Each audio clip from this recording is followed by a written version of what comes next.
Well, it is just 9 o'clock, so we will go ahead and get started. I will do a slow introduction for folks that are continuing to sign in this morning. I am Lori Zimmerman, the Director of Professional Learning with MASA, and I am happy to introduce Brianne LaHaye today.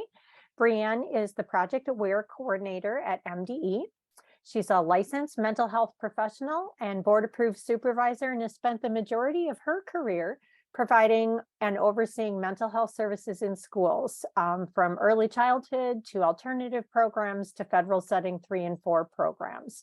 She's going to talk with us today about what Project Aware is and what Project Aware hopes to accomplish, and will also provide us information about the Comprehensive School Mental Health Systems Framework and implementation examples. We thank Brianne for reaching out to us to talk about offering this class. And with that, I will toss it over to her to take away with us today. Thank you so much for having me. Good morning, everyone. I am ready to share my screen and we will dive in. And as we go today, I'm hoping that this is an informal and engaging session. So if there are questions that come up, please unmute and use your voice in the space or pop those into the chat. There's so much to be done around student mental health that I think one of the most valuable things is the shared learning that we can do together. So thank you for that wonderful introduction, Lori. Yes, I'm Brianne LaHaye. I use the pronouns she, her, hers, and I work in the Equity, Diversity, and Inclusion Center at the Department of Education, overseeing a federal grant on student mental health called Project Aware. I'll be sharing with you today about comprehensive school mental health systems and the supports that MDE has available to schools and districts across the state in the area of student mental health. We in the EDI Center like to adhere to the 3 signature SEL practices. So that includes a welcoming inclusion. So I invite you as we get started this morning to share in the chat or unmute and put your voice in the space that if you could make one wish for student mental health, what would it be? So if you could make one wish, if you had a magic wand and could wave it and make one wish for student mental health, what would it be?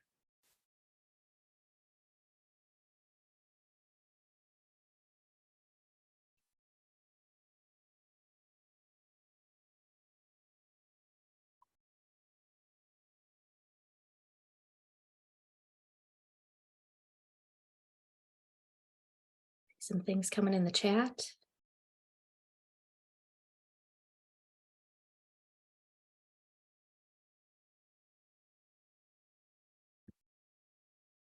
Basic needs being met, that the unique needs of each student would be met, recognized and supported, stable home environments, early intervention. We would definitely talk about that. Part of all students' day. Yep. Basic needs being met. Every student has access to at least one caring adult. Enough providers. Early intervention, accessibility. Yep. Well, those are great wishes. And the framework that we're going to be talking about today addresses a lot of those great points. So thank you for sharing that.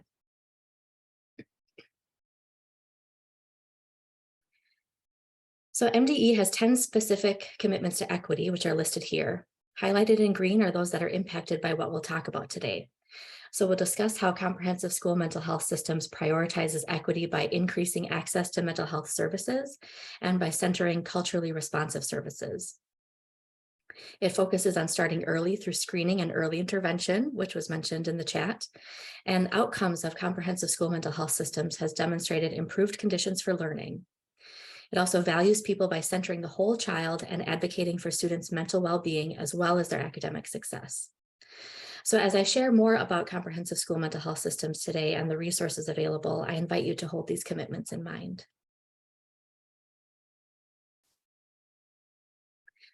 So as I mentioned, I oversee the Project Aware grant at MDE. Project Aware is a 5-year federally funded grant through SAMHSA, the Substance Abuse and Mental Health Services Administration. Our team consists of our Project Aware team within MDE, a project coordinator at each of our funded partnering districts, and a partnership with DHS. So the main goals of Project Aware are to increase awareness of mental health issues among school-aged youth, provide training for school personnel and other adults who interact with students to detect and respond to mental health issues, and then connect students and their families who demonstrate a need to those needed services and supports. Minnesota has 2 AWARE grants, one funding 3 districts through September 2025, and the second funding another 3 through September of 2026. And those are listed on the screen. We've intentionally partnered with metro, rural, and intermediate districts in each cohort in hopes that much of what we learn from these districts will be able to apply to schools and districts statewide. Through Project Aware, we've also developed robust supports and opportunities available to schools and districts statewide in the area of student mental health, which we'll be talking about because that's what that's what will be most applicable today is what have we developed through our statewide Project Aware work that's available to any school and district interested in supporting student mental health. All of the supports and resources that we have center around a comprehensive school mental health systems framework. So before we go into defining that framework, I have a quick quiz for you. So here's another opportunity to put your voice in the space or share in the chat. But the quiz question is, what percentage of students who receive mental health services access them in schools? So of all the students who receive mental health services, what percentage of them access them in schools?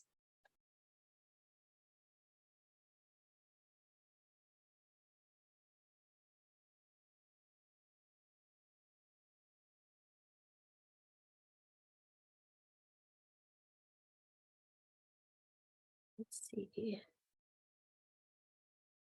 10 to 15%, 70%, 25%, 10%, 50%, 20%. Those are great guesses and kind of all over the board, right? Lots of the 10 to 20%, a couple of 70%, 50%. And the answer, according to a study done in 2019 by the National Center for School Mental Health, is 60 to 80%. So 60 to 80% of students who access mental health services are receiving them in school. Not only that, but youth are also 6 times more likely to complete evidence-based mental health treatments when they receive them in schools versus other community settings. So not only is the accessibility increased with school-based services, but the engagement and then obviously the efficacy when you're completing those treatments is higher in schools. Some local data for you. So DHS has the School-Linked, what's now the School-Linked Behavioral Health Grant. So in previous years, DHS data says that 50% of the students who are served under that grant, so the therapists in schools through the DHS School-Linked Mental Health Grant, 50% of those are accessing services for the first time. So without those school-based services, when would they have access services? Because half of them are getting the first point of entry to care in schools. Of that, another half of that, so a quarter overall about, of those receiving services for the first time meet criteria for a severe emotional disturbance. So I think that really emphasizes the importance of that accessibility, right? Because if these kiddos are meeting criteria for a severe emotional disturbance and their first point of access to care is in schools, that's a huge thing. Let's talk about other mental health outcomes that we see when we utilize this comprehensive school mental health systems framework. So other outcomes include improvements in social and self-awareness, decision-making capacity and relationship skills, improved academic outcomes, increased student engagement and feelings of connectedness to school, fewer special education referrals and decreased need for restrictive placements, and fewer disciplinary actions. So I like to emphasize the why focus time, energy, and what's often limited resources on student mental health. And this is the why, because the benefits go beyond benefiting student mental health, and they have benefits on school climate, school culture, academics, engagement in school.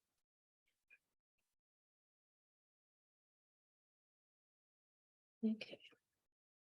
So as I said, MDE's work and supports in the area of comprehensive school mental health systems is based on the national best practices. So the National Center for School Mental Health, along with the Mental Health Technology Transfer Center, or MHTTC, they've developed a set of national school mental health best practices to help states, districts, and schools understand the core components of a comprehensive school mental health system and engage in a planning process around implementation of services. So as we talk today, just know that this work is based on these national best practices. So here we are to the what is it? What is a comprehensive school mental health system? It's a framework for the delivery of mental health supports and services. It's a multi-tiered system of supports approach to caring for the needs of all students. And I think I saw that in the chat too, right? Daily support for all students, right? It's integrated into the system. It provides a full array of supports and services that promote positive school climate, social emotional learning, and mental health and well-being while reducing the prevalence and severity of mental illness. And a fundamental component of comprehensive school mental health systems is providing culturally responsive and equitable mental health care across that multi-tiered systems of support. And a comprehensive So we left off in what is the comprehensive school mental health systems framework, and we were talking about that it's really based on this MTSS model, and the foundation is that it's built on those family, school, community partnerships, as well as professional development and support for a healthy school workforce. Then at tier 1, right, that's what all students receive. So for all students, promotion of positive social, emotional, and behavioral skills and overall wellness for all students. Tier 2 then is that early intervention for students identified as at risk for mental health concerns. And tier 3 is targeted interventions delivered to students for whom their mental health is impacting their daily functioning.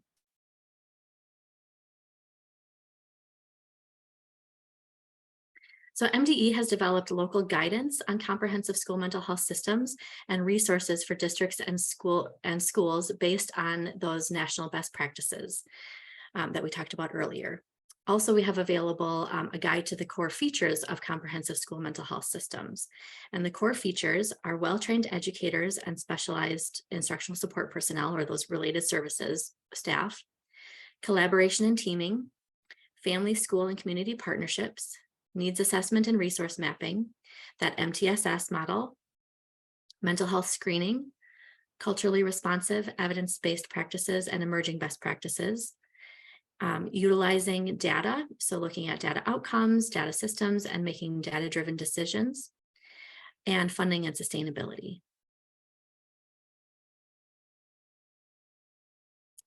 So in talking about what this framework looks like for schools and districts, I want to focus on the core feature of the multi-tiered system of supports. And I want to focus here because it broadens our view of student mental health supports from solely the responsibility of staff at tier 3, like school social workers or school-based therapists, to a focus on the responsibility of the system as a whole to promote student mental well-being. And that was talked about, right, when you were making your wishes, right? Can we support student mental well-being for all students? With student mental health needs, sometimes we tend to think only about tier 3, right? That if we only had more school social workers or more school-based therapists, that would address the mental health need. And that's very true, right? Like those services at tier 3 and those staff are crucial to supporting student mental health. And it's absolutely imperative. And it's one part of this tiered system of supports and services that promote mental well-being.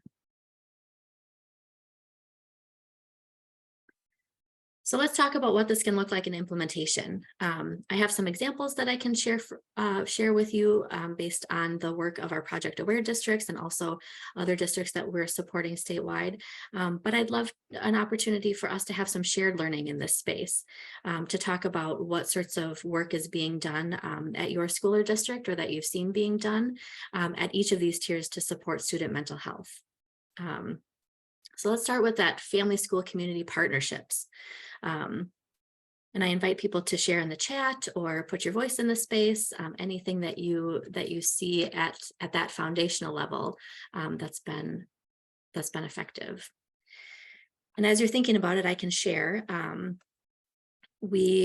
Some of our Project Aware districts have hired cultural liaisons to intentionally partner with communities and with family members and to connect students to culturally appropriate services and supports, and to help increase that engagement to school. One of the cultural liaisons created a navigation guide to the special education system that was in Spanish, right? So not only was it translated, but also it had those cultural considerations for some of the special education processes, like, the disability label and things like that. We also have one district who contracted with Hennepin County to hire a Hennepin County systems navigator to help with some of those basic needs.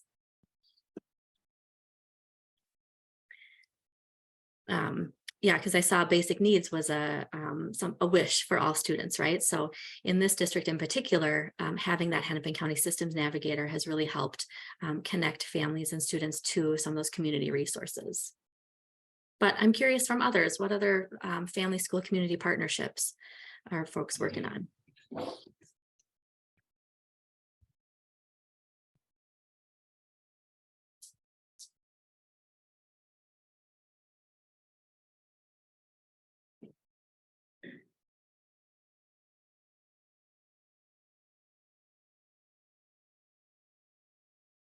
I know one district hired an ombudsperson, an ombudsman, to sort of field, be the point person to for those family community relationships. Well, how about the next tier, the professional development and support for a healthy workforce? So at this tier, we're really looking at supporting student mental well-being by ensuring that all school staff, whether they're teachers, paraprofessionals, cafeteria staff, transportation staff, they all have training in mental health awareness, right? We're not asking everybody to be a social worker. We're not asking everybody to intervene in students' mental health. What we are asking everybody to do is have a level of awareness of mental health issues, of mental health concerns, and a comfortability with talking with students about it and connecting them to appropriate resources. Right, so at that tier 1 level, or sorry, at that professional development level, it can look like things like ACEs training, right? So that all staff have a foundational understanding of how trauma impacts the brain and the body and behavior and learning. It can look like Cognito, which we'll talk about later, which is an online training for all school staff to help teach people skills just to recognize when a student may be experiencing emotional distress or suicidal ideation, and have a comfortability talking with that student about it and connecting them to resources. Again, not that you have to be the school social worker or the therapist, but just making sure that everybody has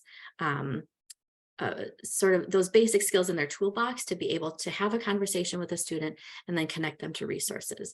Because as we know, and this was said in the chat earlier, right, students have relationships with everybody in the building, right? And so the point of access to care might be that teacher or the custodian, because those relationships are so important no matter what your role in the school. Any staff-wide PD that people want to share about, and we'll get to some more specific examples and resources for that in a little bit. That's one of our broad, most robust area of supports that we can offer.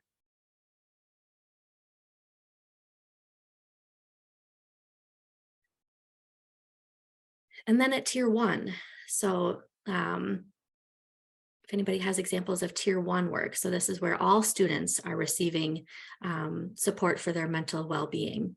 I think there are only 7 states in the whole country that mandate mental health curriculum as part of their health classes, which is interesting, but certainly we've got some interest in, how do we support students in learning about mental well-being.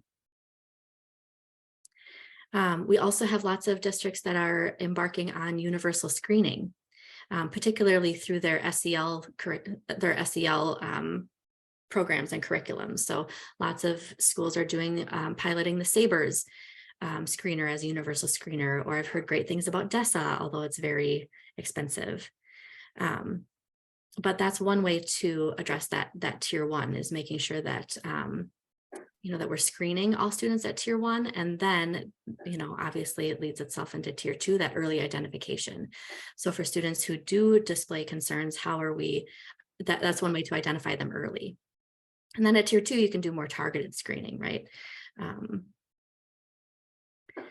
And then at tier 3, and I think community partnerships are really important at tier 3 as well, right?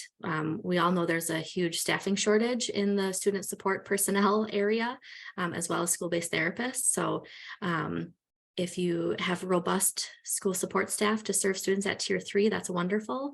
And if there's still a need there, what are those partnerships looking like for some contracted providers or your DHS grantees, school-linked mental health providers? Anybody have any thoughts on sort of which tier they feel like they're doing really well at or need the most support with?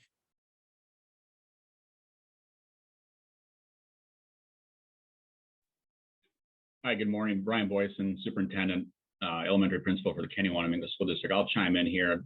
Good job on the presentation here. I'm looking at the triangle here. We, since the onset of the pandemic, going back a few years, we're seeing identified increases in trauma kids experienced, and we contract with Family Services out of Rochester. We're just located just north of Rochester, off 52, west 52. And so a couple of years ago, when we contracted with them, we were identified as in need of 2 full-time mental health therapists. We're seeing an increase in referrals, and we need to get those positions filled. One position was filled. We currently have 1 vacancy. That vacancy has been in existence for two years now. We haven't been able to fill it.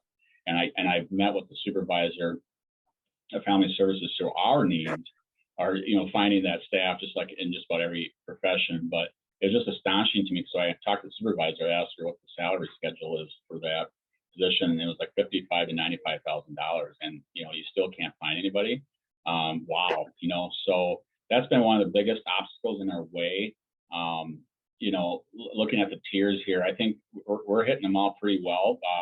Since last summer, probably back in May, I know it's probably about April, May of last year, we used federal monies to purchase a second step for our K-4 levels. We're implementing that in every classroom daily as part of our routines. And then for grades 5 through 12, we're using another curriculum called Wayfinder.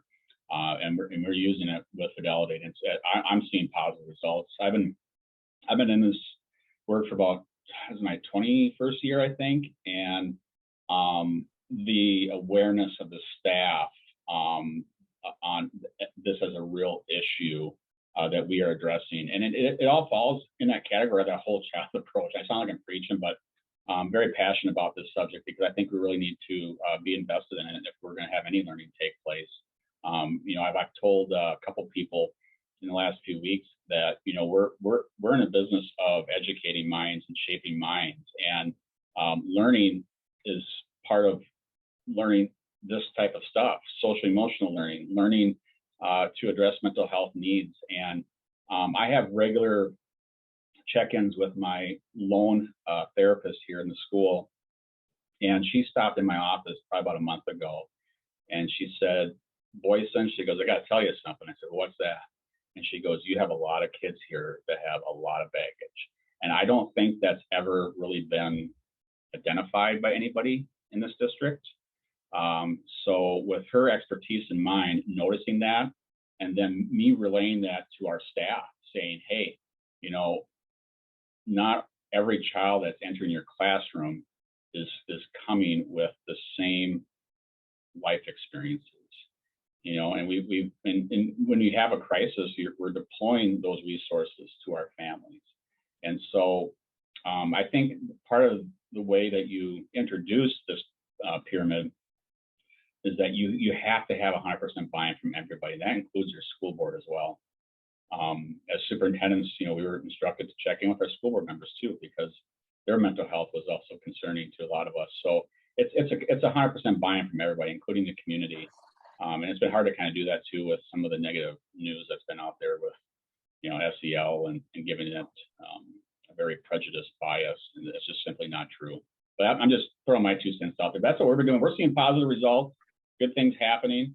I did this in my previous district as well, and we saw behaviors decrease and academics increase. That is fantastic. Thank you so much for sharing that, Brian.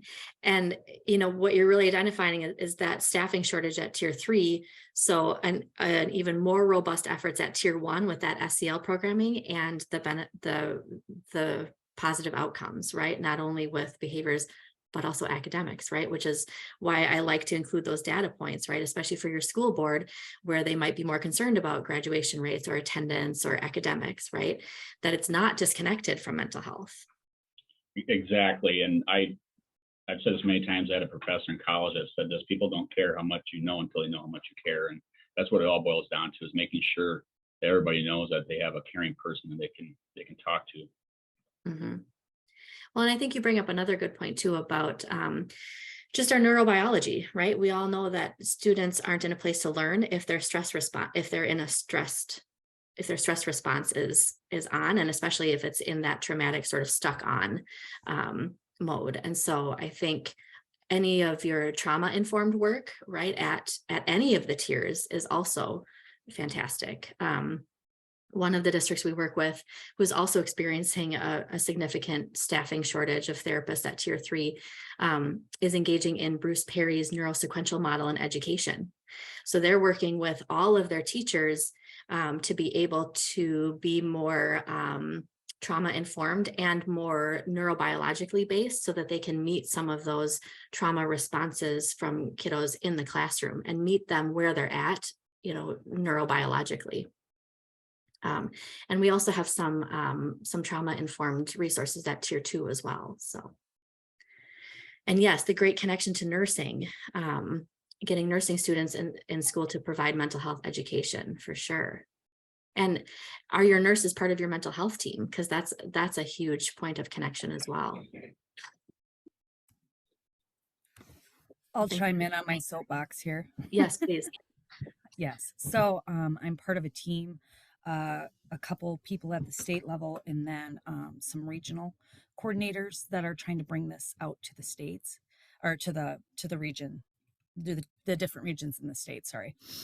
Anyway, yes, I don't think that people consider nurses when it comes to providing those mental health education kind of, I mean, mental health is a huge part of what nurses learn. There's a whole semester devoted to clinicals involving mental health. And so I'm encouraging the nurses in my region to kind of be more involved in that and get a seat at that table, because they do have those skills and can be part of that tier 1, tier 2 supports that are going on in schools. And it's kind of hard to get them to want to do more work than they're already doing. It's like, it's hard there. And so then we started, just recently started exploring the idea of using mental health nursing students to go into schools, because they're free. They don't cost anything. They need clinicals, sites, and we know that mental health is in schools now a bunch. And so getting those clinical sites to be schools and exploring that is something that we're looking at right now. Yeah. What a cool idea to also address sort of the. Hey, good morning, Sarah. My name is Ryan Korleski. I am calling in reference to Kelsey Hansen. So a reference check, you emailed me on Monday. I was out of town and I'm back now. I was just giving you a call. Set up a time to have a conversation. There we go. Thanks. Well, thank you for sharing those examples. Those are great. And yes, I think it, part of ensuring that you have this robust system is that teaming piece, right? So that your mental health team isn't just the folks at tier 3, but it's also your, your school nurses, your administrators, your, directors of teaching and learning, so that there's some dedicated PD time to all of this, right? Since this is a group of school administrators, I also just wanted to briefly talk about staff well-being, because staff well-being efforts are a best practice within comprehensive school mental health systems. So the best practices around staff well-being from the National Center is to conduct well-being assessments, to assess staff well-being regularly, make sure it's private and anonymous, and then align your efforts with the needs identified through the assessment. We don't need an assessment to know that school staff are stressed out. That's not the point. We already know that already. What we do need an assessment for is to make sure that the staff well-being efforts that you're engaging in and putting time and effort and resources into are making an impact in those areas identified through the assessment. Making them readily available and integrating them into the daily schedule, which I know is hard because time is one of those precious resources. But I want to just offer some resources here in the area of staff well-being. So the ProQual is a free online staff well-being assessment tool that several of our districts really like. Again, not to, we all know that staff are stressed, but to really measure the efficacy of those well-being efforts. We also really like Elena Aguilar's Onward, Cultivating Emotional Resilience in Educators. There's a compassion resilience toolkit that came out of Wisconsin that's really lovely. It asks groups of school staff to come together and create and envision the school culture and climate that they want for themselves, and really looks at those system things. And then MDE's Compass team also has offerings for district leaders on staff well-being. And for more information on those, I have some contact information for Laura Lyman. And I know the slides are being shared, so these links will all be active in the slides for you to reference later.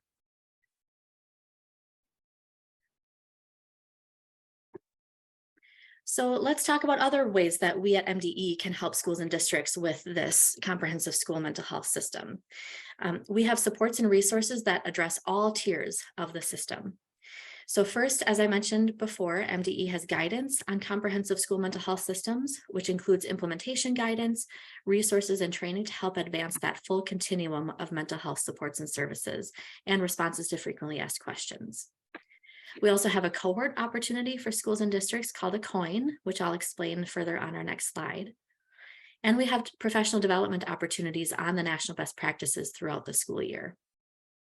These trainings are posted on MDE's calendar, and we also send out information through the superintendent's email newsletter.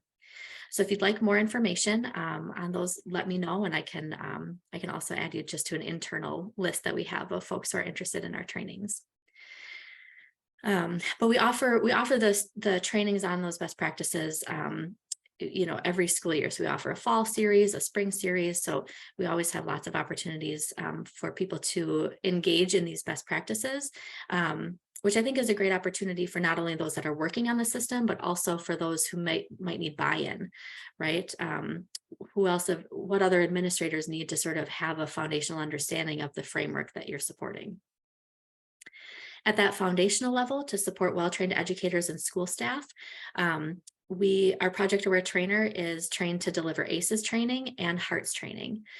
So ACEs, the trauma-informed training, we've found that the HEARTS training covers the foundation of ACEs, but then it also offers some sort of tangible classroom tools and techniques that sort of translates the ACEs learning into the classroom.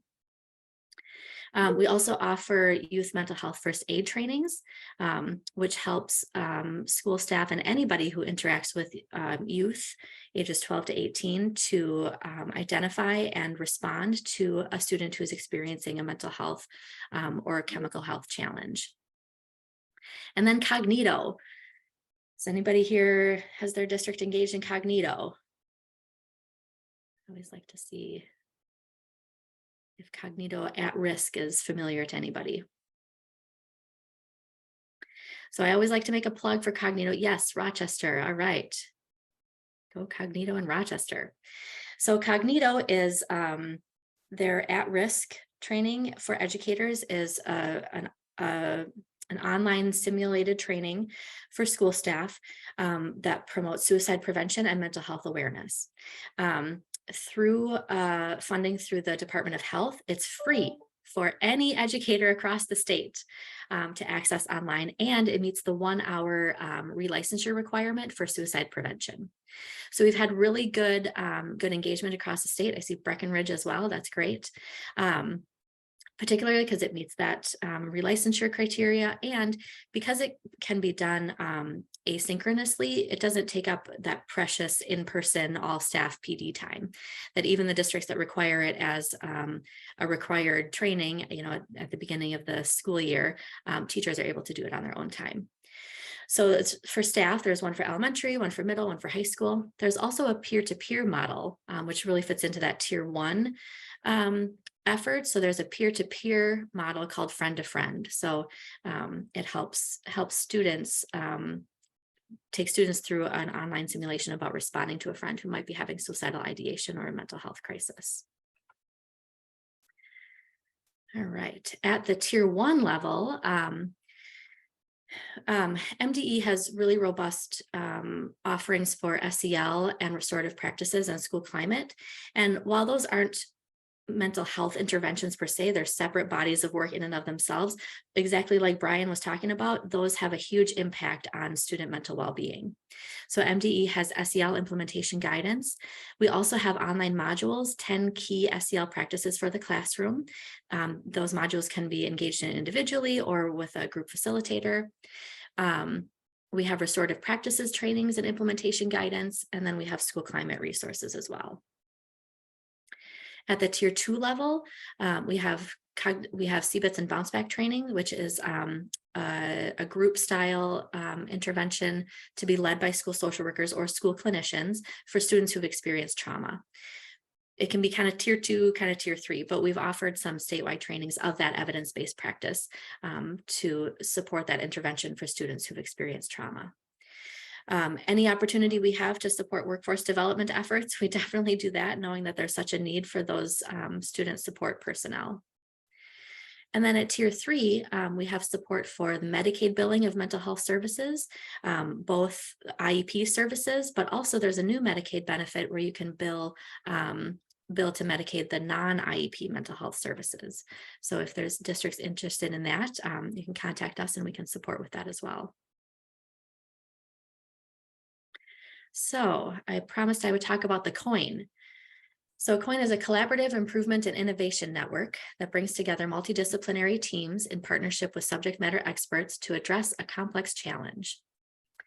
So each school year, MDE's Project Aware team facilitates a COIN for districts who want to focus on advancing the quality of their comprehensive school mental health systems in order to make measurable improvements in the mental health and well-being of students. The goals of a COIN are to leverage the collective knowledge and innovation of all the district teams participating, to ramp up the application of comprehensive school mental health systems evidence-based practices, to test, implement, scale up, and sustain improvements in those practices and delivery systems. So COIN teams receive professional development, expert training, coaching, and technical assistance in school mental health and suicide prevention, provided at no cost by state and national experts, and that shared learning with peers in the collaborative. Participating districts also receive training and peer support in collecting, sharing, and using data for quality improvement cycles, and support in developing a 3 to 5 year plan for advancing their comprehensive school mental health system. So I really encourage any school interested to learn more, to reach out. It's a great opportunity regardless of where you're at with your school mental health systems and services. Even if you think, gosh, we're really at the very beginning, this is an opportunity for everyone. Currently, we're in our 4th year of the COIN, and here are the districts who've participated in previous COINs as well as the current COIN. And I'm curious, do we have any COIN participants today? Anybody on who's been in the COIN?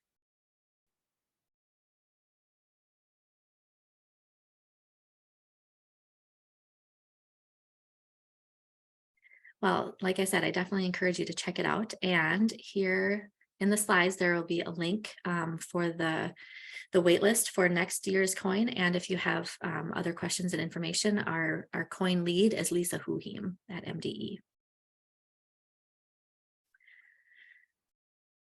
All right, there is another important resource available to schools and districts that addresses the data component of a comprehensive school mental health system. And it's called the SHAPE system. So the SHAPE has tools that school and district teams need to improve school mental health programming and sustainability, including assessments, a resource library, custom reports, free and low-cost screening and assessment measures, and quality guides. Best of all, just like Cognito, it's free to use, and schools and districts can get custom reports with strategic planning guidance and resources.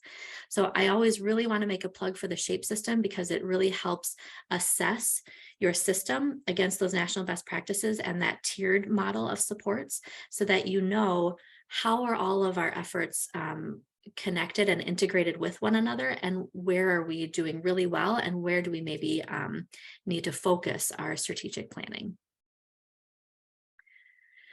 So in particular, we encouraged schools and districts to use the school mental health quality assessment within the SHAPE system, so to help improve your system quality.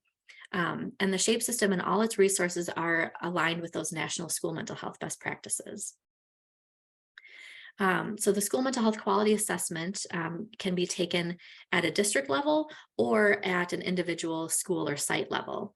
And it helps teams to assess the comprehensiveness of your school mental health system and identify priority areas for improvement.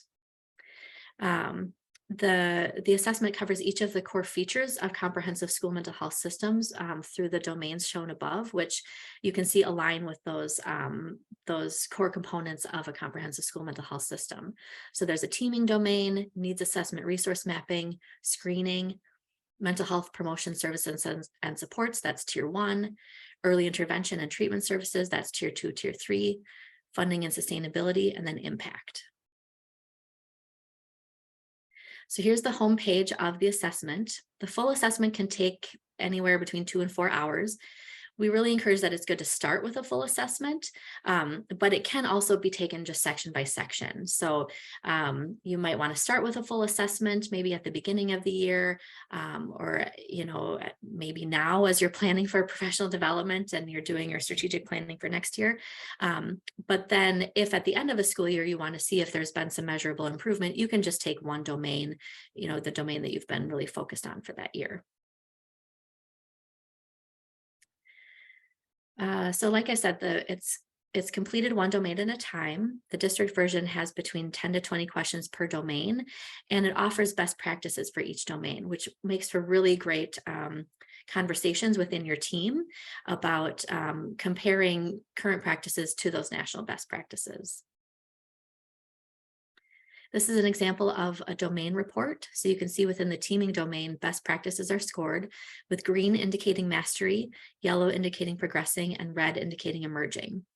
It's very common to see mostly red and yellow, so don't let that deter you. That's totally normal and absolutely to be expected. The Resource Center on the SHAPE website has school mental health quality guides. So there's a quality guide for each domain. And each guide contains background on the domain, best practices, action steps, examples from the field, and resources. So when you get your domain report, you can use these quality guides that are full of action steps and resources to generate ideas and next steps for possible changes within your priority area. Once you've completed the entire school mental health quality assessment, you'll get a summary report. So here's an example of a summary report and one of the strategic planning guide documents. The summary report can help identify an area to focus on for quality improvement. We usually recommend choosing a domain from the progressing or yellow section, and then referencing the quality guide and best practices for that domain.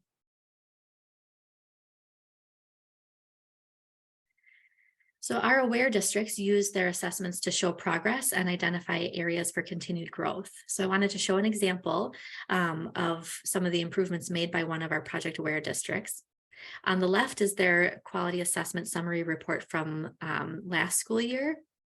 And on the right is the report from this school year.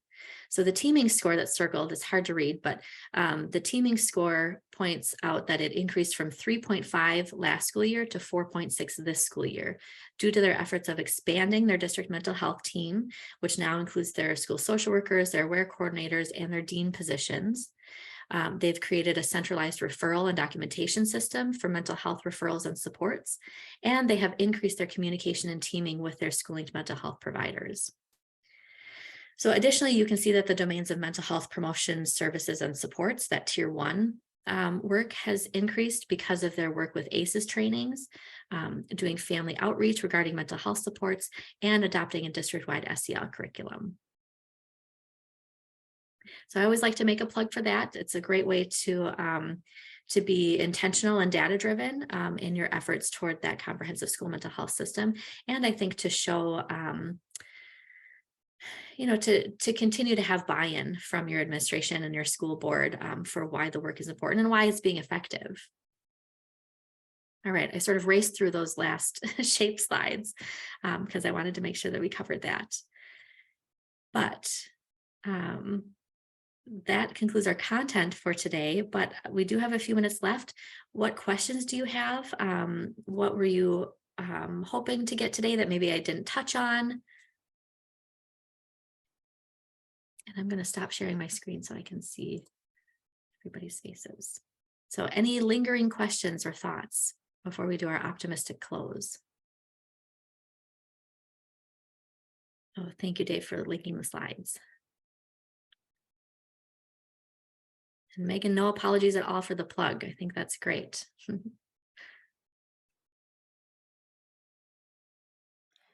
I'm excited to bring this to schools, but I'm wondering what the administration is thinking about how this looks in their schools and bringing this to their districts and what they need. Because we're brainstorming on that right now, and this platform, that's you. How do you guys see this coming to your district? As far as And like implementation yeah, or implementation, buy-in, yeah, both. Okay. Yeah. I can chime in a little bit on that one. Over the past, many years, again, I said earlier, buy-in. You need everybody. You need a community understanding too. So in Greater Minnesota, rural school districts, especially, most of my work's been around the Mayo area here in southern, southeastern Minnesota. So when you have a student that's receiving services, whether it's mental health services, social, whatever, they have to get signed out by a parent. Then they have to get in a car, and they have to get on the road, and then they have to travel to wherever their clinician is. And usually that's a minimum of a 15 to 30-minute drive. And then they get there, they're there for an hour, and then they get back in the car. So they're missing out on a lot of instruction. And I just had this conversation with one of the supervisors for mental health services. She commented that she has received pushback from principals, administrators and teachers that when a child's leaving the classroom, they're missing out on the instruction, and they're not liking that. Well, okay, and that's on a site-based system where they're right there in the school.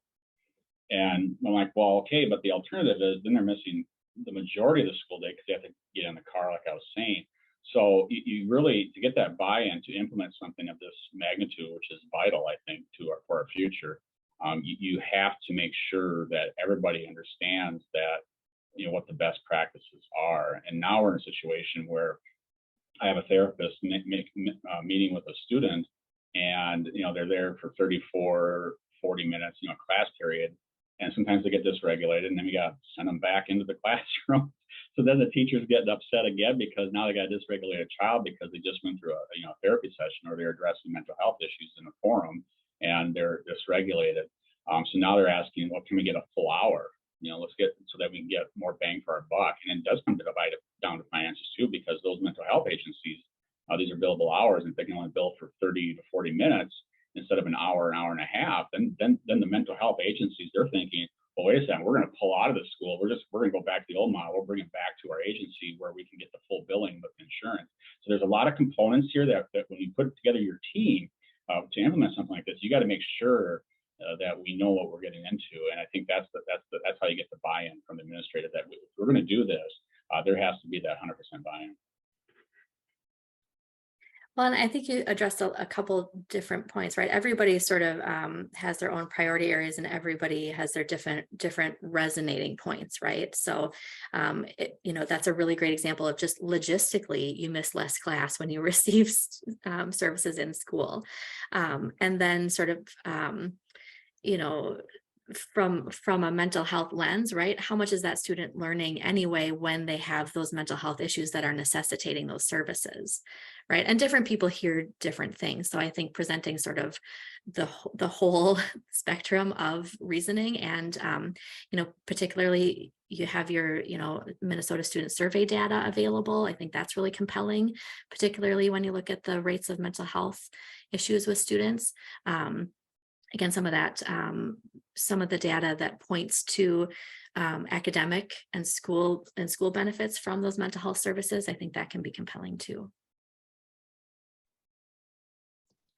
I'll just add very quickly that I'm a retired superintendent from the Forest Lake School System and was there for 36 years teaching and doing a number of things, but the last 8 as superintendent.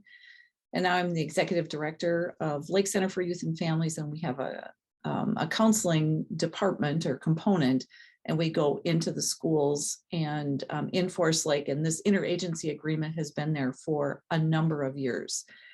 I think the point of sitting down and having conversations about, as an educator, I will say, and as a superintendent, I did not understand the world in which mental health providers work, live, operate, etc., as well as I probably could or should have. And as I'm here now, realize that most in my position in a nonprofit that's providing that service don't understand schools either. And they're complex and we're kind of closed and whatever. So I've been in a unique position to see some of those pieces and what happens. And it is about, collaboration at the leadership level, and then collaboration at all levels. But there has to be that conversation, and not everyone, I don't think, is going to buy into it all the time. But there has to be something. If a teacher is saying, no, this child is not leaving my classroom because they have an appointment with a therapist, you wouldn't say that if they were going to their medical doctor or to the dentist. And it is the same thing about our health and our mental health. And so there's some of those things that we have to face as well. So it is getting together and understanding each other's worlds, because I can say from firsthand experience, I didn't understand theirs. And now that I'm here, I'm like, oh, and why would they understand the school world when you don't have that perspective? Mm-hmm. And that goes back to the teaming, right? Are you at the administrative level regularly meeting with those agency supervisors so that you are continuously collaborating around, what's working, what's not working, referral patterns, right? Are they sharing de-identified data with you so that you have some idea of the, usage? And then at the provider level, are you inviting your school-based mental health providers to be part of your mental health teams, or even your RTI or SAT teams, right? Because that's a really important part of that tiered system of supports. And just creates opportunity for more of that shared learning of those two very different systems. And I also just have to add into that, and it was mentioned before, just looking at the financial picture of it, because finances are important for school districts and for agencies, and to be part of, for our therapists to be part of, those types of meetings, those aren't billable hours. And so then what does that mean? And I think being very upfront with the school district to say, we can donate, so to speak, or provide an hour a week, but we cannot do it for 10 hours or, whatever it may be. So I think having really frank conversations about the financial aspects of it, as well as helping people understand what the financial aspects are. Because again, you just don't know because you're not in that world. And so to talk about those things and to just lay it on the table and say, here's what I'm facing. And I want to help and I want to have my staff there. But if I don't have a revenue source for them spending 5 hours or 10 hours, I can't do it. It's tight, just like it is for educators as well. Yeah. And I think sometimes there's a misconception that just because you do bill third-party insurance, that should pay for, that covers your whole cost, right? And yeah, I don't know, Linda, what math you usually see, but in my experience, it's usually that third-party reimbursement can cover about 60 to 70% of the cost of a full-time person. And then that other 30 to 40% has to be picked up somewhere. And it's specifically school-based because there are so many unbillable hours. You can't stack your clients from 8 a.m. to 6 p.m. like you can in an outpatient clinic. Right. So whether that comes from contracting with the school directly, which lots of schools do, right? They contract with a provider and then they pay that 30 to 40%. And then they have those unbillable hours and that time for collaboration. Or if it's through the DHS Schooling to Mental Health grant, which the RFP is open right now. So your schooling to mental health providers are probably going through their reapplication time. So it's a really good time to connect with them about what that's going to look like for, starting July 1 for the next 3 years, I think it is, an opportunity to talk about, expand those relationships, have new relationships if you don't have those relationships already. So the RFP is open. So I encourage you to connect with your community providers.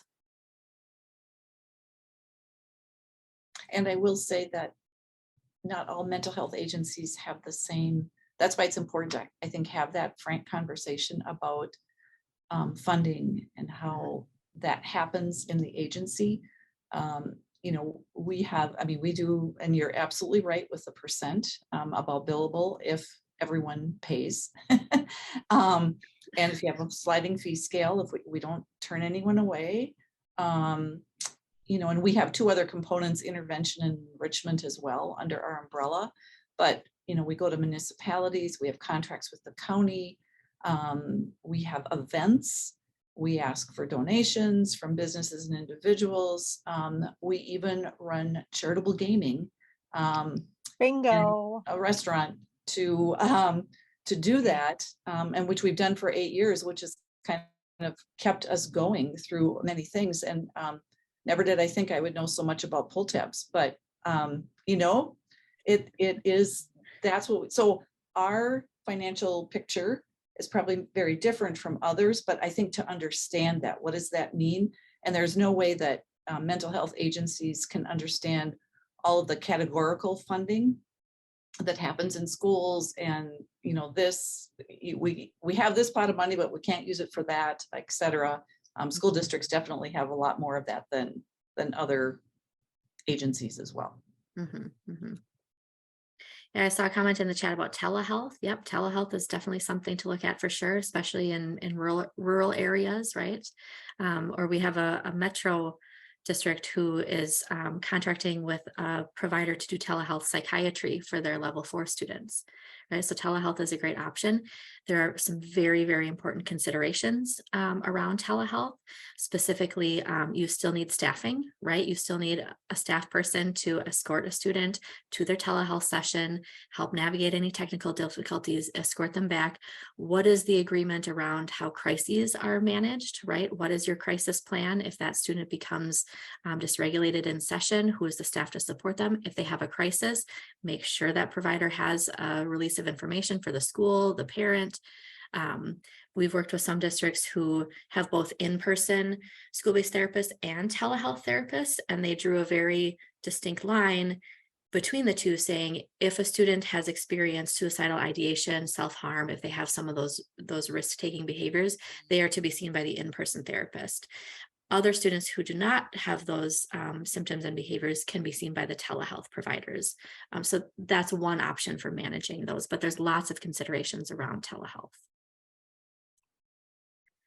Brianne, there was one more question in the chat that maybe you could respond to around where and how PBIS fits into the system as you've described it. Yes, where does PBIS fit in? That's a great question. I will not claim to be the PBIS expert at MDE. We have PBIS experts, but I think it's it's definitely one of those system-wide practices, right? That addresses a lot of those tiers, right? Is it, in my soapbox, is that it doesn't replace some of this comprehensive school mental health systems best practices, but it certainly is great at that sort of tier 1, tier 2 level. Yeah, like I said, I'm not the expert. There's also something called the Interconnected Systems Framework. I'll just put that in the chat, which is a framework that integrates PBIS with your tier 3 schooling to mental health systems. So I would say that where does it fit in, right? I would look into that interconnected systems framework and aligning your PBIS with your schooling to mental health system. I hope that answers at least somewhat of the question. I think it gives not only an answer, but a little direction for further research and exploration. Brianne, I can't thank you enough for being here today. And the fact that people are still here at 10:10 tells me how valuable they find the conversation as well. I think you've shared a lot of resources, and I would encourage you. I know Dave put the session evaluation in the chat. If there are additional conversations that you might suggest that we have, that we continue, please put them in there. Brianne has been fabulous to work with. You did a great job bouncing back from the disconnected technology in the middle of your presentation. So we really appreciate that. But if there are opportunities to bring us together to continue the conversation, we'd certainly welcome that in support of all of our kids. So Yeah. we thank you for being here today. Well, thank you so much for having me. I really enjoyed being with the group, and thank you for the participation. And really, my contact information is in the slides, and I'm happy to have a conversation, at the individual district or school level too, about what this can look like and what the specific needs are. I think that's great. I'm going to add this, the slides to the chat again so that Ellen has them before Dave disconnects us. Well, Megan, thank you so much, everyone.